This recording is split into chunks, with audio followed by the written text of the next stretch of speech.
Excuse me. Thanks for being here, everybody. I think you're new, so how you doing? Yeah, good. So, it's we've had a good couple days of practice so far, coming off of last week's loss.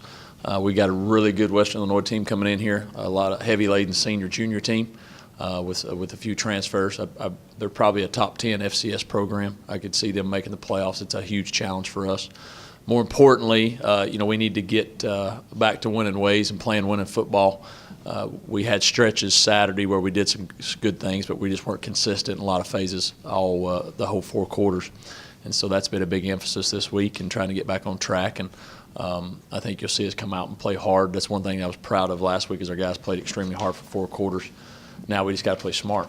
And so we got the playing with great effort down, and now we just got to eliminate some of the issues that caused us not to be successful Saturday, and we've been preparing for that. What are some things that concern you kind of going forward that you saw from the UAB game offensively, defensively, that you guys are trying to shore up for this week? Well, I think defensively we just got to get off to a better start. I think our defense played well the last 3 quarters, with the exception maybe the last one of those last drives there. But they early on we didn't come out of the gate ready to go, a little lethargic, and so we just got to get our motor going earlier. Offensively, just turn the ball over too much. I think that was the difference in the game.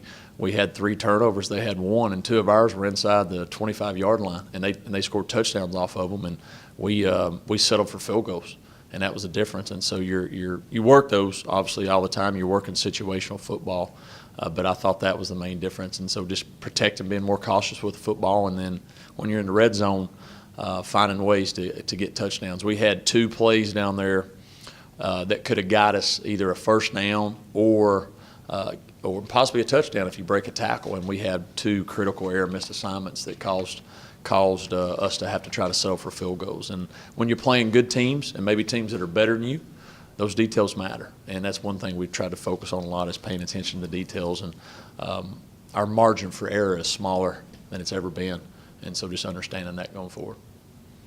Jamey, when you last week you said you wanted to open things up a little bit offensively. You tried to do that this past week.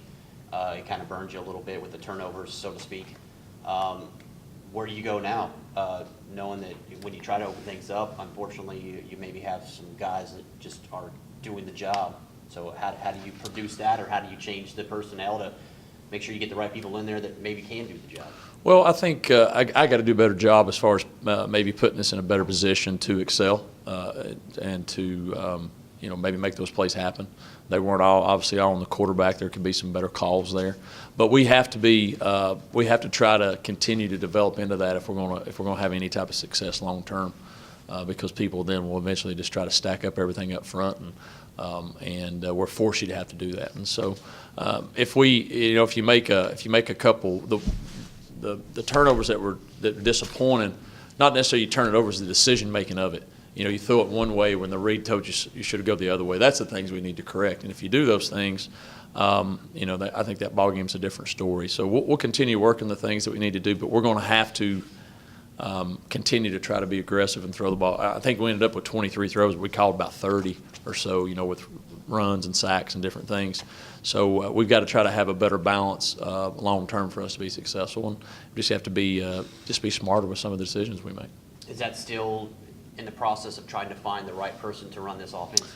Well, I think that's part of it. I think you just know what your strengths are and make those your strengths. Know your weaknesses and stay away from them. I think we got away from that a little bit Saturday. Tyler did some solid things, but what his strengths are decision-wise making, I don't know if they gave us a couple different looks. He didn't react to it, and it slowed him down a little bit. And so he just needs to use what the God-given abilities he has, and he'll be fine. I think he got away from that a little bit and tried to do maybe a little too much, and instead of just taking what was there. And sometimes that happens when you're in and it's a big stadium. That's the biggest stadium all these kids have played in, and so I think it was a big moment, and maybe that got to us a little bit early, but now it's something that we know, and they can move forward. So are you at the situation now, you still stick with Tyler, or are you on a search for maybe something different? Well, we're playing, in practice, we were at 2 or 3 guys. I think Dalton did some solid things. You saw what Dalton's strengths are. You also saw some things he needs to try to work on. And so he's not a guy that you can, I think, let the whole offense be under his reins. He's got to have a specific package, and Tyler's got to improve. and we've got to continue to just try to package it until we can get where we're comfortable with doing some things. And still a work in progress. Still a work in progress. You just talked about it, but this is the kind of last out-of-conference game before conference for a while. What would you like to see out of your team this week, heading into conference next week? Well, I know we'll see a team play with great effort. That was one thing that, as I told you, we were proud of. Our guys, we were down 23-5 last week when they could have quit, and they kept fighting and gave us a chance to win in the fourth quarter. So I think you'll continue to see a team play together, play unified, play for each other.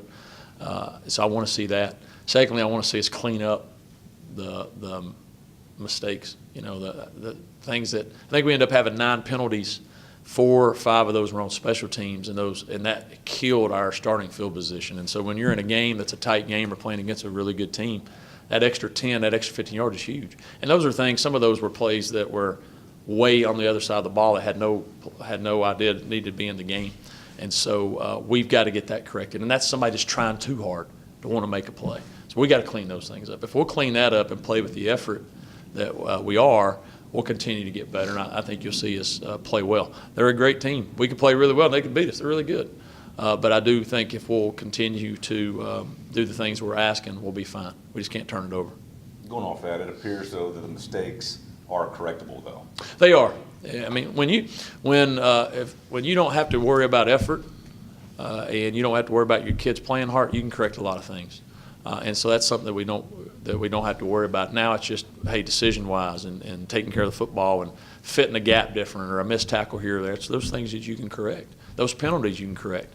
And so it's just got to make sure that everybody understands that everything matters. Everything matters when you're playing teams that are good or better than you. Every little thing matters. And that's where we're at right now. And that's not been the way it's been for a while. And so that's a different mindset. And so we just got to learn that. And hopefully we learned it Saturday. What about Western Illinois stands out to you? They're very old. They got a lot of juniors and seniors. I mean, if you look at their two deep, they're all juniors and seniors. They're pretty good size on both sides of the ball. Defensively, they show a lot of different fronts. Their coordinator is he's the brother of I think the coordinator at Mississippi State now, Grantham, who's at Louisville. So they do a lot of different things. They're going to bring a lot of pressures. You're going to see a lot of unique things that they do. And then offensively, they like to use a lot of different tight ends and do a lot of motions and trades. And so our defense is going to have to be really keyed into their keys. So they do a lot of things just to try to get you thinking. And then hopefully they outgap. But they're going to be a tough physical team. They came in here, 2 years ago?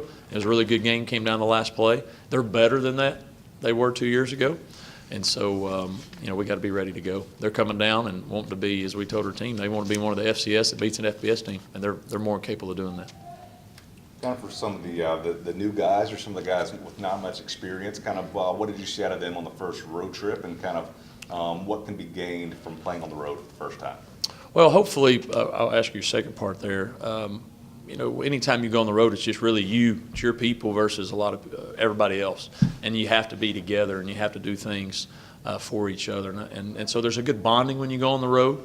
I think that helps your team grow. I think that's a big part of chemistry.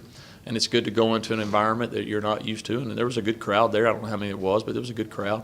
And it was a bigger stadium than we'd ever seen. So I think there's a lot of people when they first got there looking around going, whoa, this is pretty good size.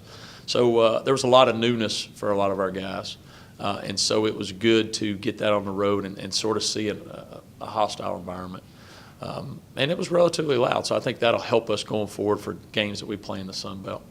Our young guys we got a couple, Alex James has obviously played quite a bit, but you saw another running back play jock play and got in there later in the game and had a couple of nice runs and had a chance to get a touchdown, but he was so excited he fell down, So, and so I think he did some nice stuff there.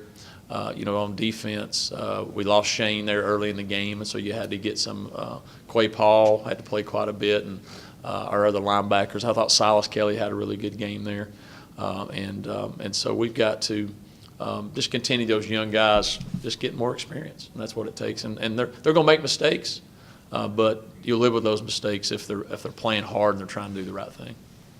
Coach, I know there's a lot of football left this season, but yesterday social media blew up when we found out that you guys are going to open up with South Carolina next season in Columbia. We are? Yeah. Okay, that's good. How big is that for this program to be playing those big in-state schools year in, year out, just to establish yourself as an FBS school, to play the Carolinas, to play the Clemsons, and play those teams that are in this state in non-conference, to prepare yourself for the Sun Belt, and what it means to just the fan base, because obviously there's a lot of fans that are Coastal fans that are excited about that matchup. Yeah, they'll have to decide whether we're Teal or Garnet that day, won't they? Yep. So you know what? I think it's great for a program, one, because you are an in-state school, and now that you've made the move to FBS, anytime you can play, a Carolina, Clemson, somebody like that, I think that's just huge for us and our fans, because it gives everybody an opportunity to be on TV. So it gives us an opportunity to continue to put our brand of what Coastal Carolina is about, our standard, our BAM. And more people have the opportunity to see that and learn about us. At the end of the day, whether it's them or whoever, it's another opportunity to go play and get better. Majority of our kids, if they're not from South Carolina, they could probably care less. They might, if they're from Florida, they'd rather play Florida State, they'd rather play whoever, wherever they're from. But I do think it's big because it continues to show the commitment that we're trying to do in making this jump. And that'll get more and more people to learn about, if they don't know about Coastal Carolina, learn about what we're trying to do. And one, you're thankful that an in-state school do that. Help you sometimes. Those in-state schools won't want anything to do with somebody that might have the opportunity to beat them. And but I'm thankful that they're that we have them on the schedule, and going forward we have a lot of good teams on the schedule. But it can only help our program, and you will see this program in a short amount of time. We will be able to get to that level there. That they're playing at that high level, and it's coming. It's just going to take us a little while to get there. Saw Shane in a walking boot on the way in. Is he good to go for Saturday? He's going to be questionable. It'll probably be a game time decision. He got rolled up pretty good in the game, and so he's in rehab quite a bit right now, trying to get him back. It's a 50-50, truthfully 50-50, and we'll just have to see how it goes. How important to your defense is he? What does he provide for you? Well, he's obviously the leader there at the defense position, at the linebacker. He brings a great toughness and physical, and he's played a lot of football. Now, we played the majority of the game without him the other day, so that's, you played it, I think it was 3.5 quarters without him. So, those guys got a lot of experience. But, anytime you're seeing somebody new, you'd love to have somebody that's played a lot of football to be able to identify and help those other guys out. And so, he'll be if he's not playing, it'll be a loss for us. But one thing that you have to have in your program is it's got to be a next man up type deal. And that's the mindset that we have to take. If somebody goes down, somebody else gets an opportunity, and if you get the opportunity, you got to take it. And that's the mindset that we'll have, and hopefully get him back sooner than later. But we got to get ready for him without him. Is there a quarterback you can name that may be emerging in practice that it might be a candidate to see the field this week and might be a candidate to start in this conference opener? Not at this time. Not at this time. No, we're still working through some things and trying to give ourselves the best chance to win each week, and then once we get into that conference, figure out what's the best long-term answer, and then we're going to roll with it. And we might take our lumps, but then we'll roll with our best long-term answer that gives us a chance to win this season. This week, the main thing we did was we just, we had to focus up, because last week we didn't have too many good practices. So we just had to bring our focus to practice and just go hard in practice and just focus on our details. Because during the game, when we're watching film, we kind of mess up on a lot of little detail stuff. So this week we've been focused on just the little details, the little things. You guys kind of got behind the A-ball early, got down early, but never gave up. Kind of what do you think that says about this year's team? This year's team, the same as always. We're gonna fight to the end. We're gonna fight to the fat lady sing. So I believe in my guys. I know for a fact they won't give up on me. So I feel like we got a great team. We just got to keep fighting. We can't keep starting off slow. We just got to keep it up. Kind of going against Western Illinois, you guys played them 2 years ago. What have you kind of seen from them? Any similarities to what you saw 2 years ago? Same thing I seen like 2 years ago. They're a very physical team. They disciplined. They're gonna be in the right gaps. They're gonna be in the right place, and they got a couple good guys that can run. And I know they got a defensive end who's pretty good. So it's gonna be a good game because they're a pretty tough defense. This is for either of you guys. You guys have played 2 pretty competitive games thus far. How does that help you guys go forward as you move through the season? It's helped a lot because we know we're gonna have to play every year. Every game, because it's not like the past years where we know going to the game. We're gonna beat a couple teams. It's now we know we got to play every game. It's gonna be a tough game. We're gonna go all the way to the fourth quarter. We got to make sure we're in great shape. We got to make sure we're being physical and doing what we're supposed to do. So, by having these 2 games, it set the tempo so we know what to expect. Marcus, kind of UAB ran a lot of inside runs, gash you guys a little bit on the inside runs. Kind of what have y'all done this week on the defense to kind of limit that against Western Illinois? This week we just, continue to do what we did in the past. Practice hard. We had some up-tempo practices. Defensively, we just, had to make sure that we got set. So Coach Matthews focused on that this week as well, making sure that we get set. And once we do that, everything should, slow down for us. How do you feel from a defensive standpoint going into this game after correcting some of the mistakes it cost you guys last week, knowing that, obviously you can't duplicate that and be successful? Yeah. Last week's game over, so, we just continue to get better. That's one of our goals, to get better each and every day. So I feel pretty confident as a defense that we'll be able to get set, be able to run our plays, and do what we're supposed to do as a defense. Are you guys excited? It's a 6:30 start coming up this weekend, another night game underneath the lights. Does that kind of amplify things for you guys as opposed to playing during the day? I would say we're pretty amped just because we got another chance to play on top of coming off of an L, so we get to actually go out there and show what we really got. A loss to us leaves a sour taste in our mouth, so we get a chance to get out there and play again in front of our fans. So, yeah. Marcus, how's your health? You missed the first week and you got back last week. How you feeling, and how good was it to get back on the field? I'm coming along. I'm doing a lot better. I had a neck and shoulder injury, but it's really coming along. I'm in a rehab daily. Coach is really taking good care of me, and I'm glad to be back out there with my team. With the experience and talent you guys have on the defensive front, do you guys take it upon yourselves to maybe try to lead the defense? Do you think that you're the strength of the defense at your positions? Yes. The defensive front, we got a lot of experienced players, a lot of players that has been in a lot of battle. So we try to just, use that to our advantage. And we know behind us we got some younger players, so we just, try to encourage them, let them know that, it's football. We all been playing this game for a while. So as leaders, as, the upperclassmen, as the players with experience, we just try to, lead and just let them know that we got their back.